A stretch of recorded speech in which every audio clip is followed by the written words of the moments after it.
And for that very reason, we bring ourselves humbly to the cross, awaiting that beautiful day. There are also times in one's life where they can't seem to grasp what is going on in their lives. Maybe there's problems at home, or at work, or at school, or even in their own church, that they can't quite seem to put their finger on what it really is. And too many times, they're quick to play the Christ card. I call it this because that is how they want to use it. Only to their convenience. Only when it's time to get out of a jam or to look better in someone else's eyes. When they're ready to put that halo on and call themselves righteous. All too often, we seem to only call upon God when things start getting really bad in our lives. Now, don't get me wrong.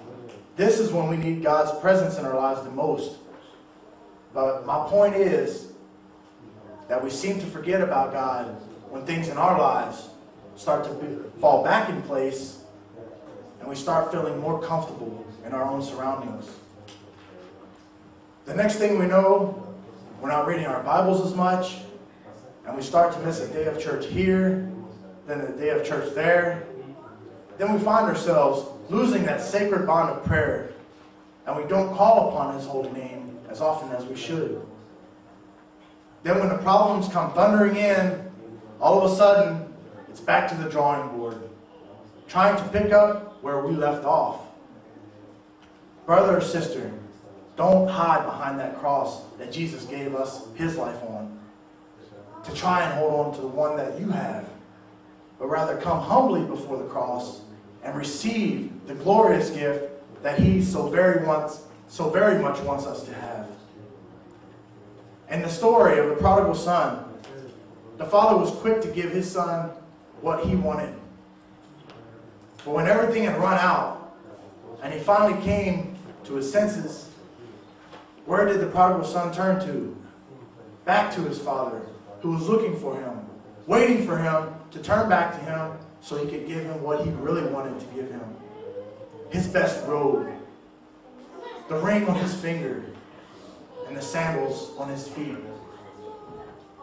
He called for the fatted calf to be sacrificed so they may be married. Because in Luke chapter 15 and verse 24, Jesus tells us, for this my son was dead and is alive again. He was lost and is found, and they began to be married. Most believe for this to be the happy ending. But Jesus goes on to tell us how the older brother had become angry about his father's mercy for his younger sibling. In verse 29 and verse 30, he claims his case to the father. And in the Gospel of Luke, chapter 15, verses 29 and 30, it says, "So he answered and said to his father, Lo, these many years I have been serving you. I never transgressed your commandment at any time, and yet you never gave me a young goat, that I might make merry with my friends. But as soon as this son of yours came, who has devoured your livelihood with harlots, you killed the fatted calf for him."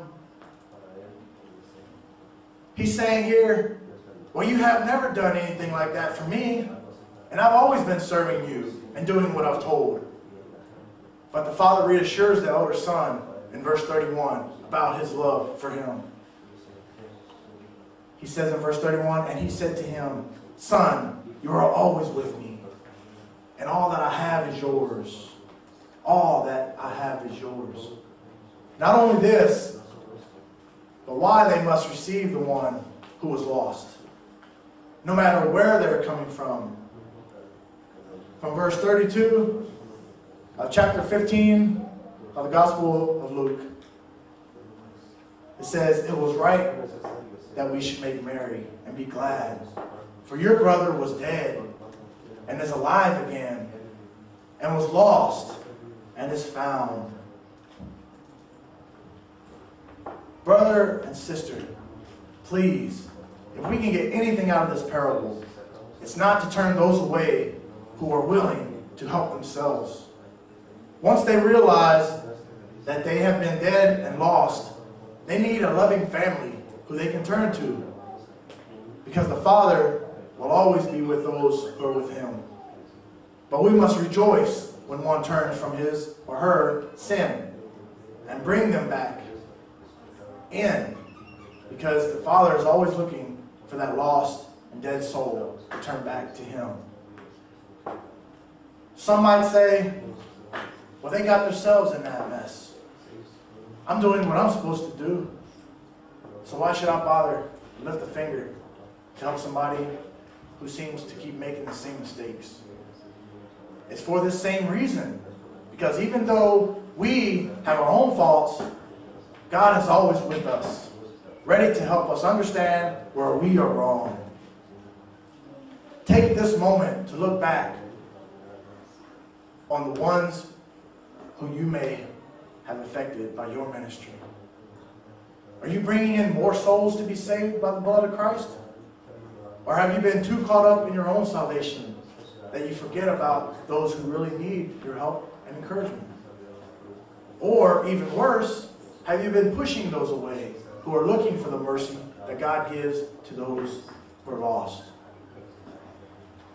Now, this message isn't to call anyone out, but on the contrary, it's so we may begin to bring more of those who want to know God back to Him.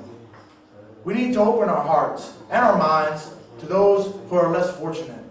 This will eventually show those who are around us the example that Jesus tells us to do with our lives. I give this message to you today in hopes of giving somebody the encouragement that they might need to take a step back and reflect on the way that they might come across to others. Be the salt of this world, brothers and sisters, so this world might in turn become a more satisfying place to live and not leave a funny taste in your mouth. There was a report that one of my fellow brethren had brought to my attention that stated that 90% of the United States claims to be of a Christian religion. This is hard for me to comprehend, because if 9 out of 10 Americans are Christ-like, then why all the murders? Why all the robberies? Why the drug war? Why all the divorces? Did you know that 50% of marriages nowadays end in divorce? Why is this? If Jesus tells us that the only reason for divorce should be sexual immorality, I'm sure that 1 out of 2 guys are not cheating on their wives. And I know that not half of the women of this country have committed adultery. So what happened? Why aren't the numbers adding up? I believe that we really want to be in the presence of God, but we tend to spend a lot of that time hiding behind the cross instead of coming humbly before the cross and applying the example that Jesus left us to follow. No matter what you're confronting in your life, whether it's a job loss or a property loss or any other loss that you may have encountered in these hard times, remember that hard times will come and go. But also remember, when you find yourself grasping for those things, you won't be able to stay focused on the real matter at hand. That this is a spiritual battle that is fought by God and His soldiers. When times get tough, the tough get going. It's time for His tough soldiers to get going in these tough times.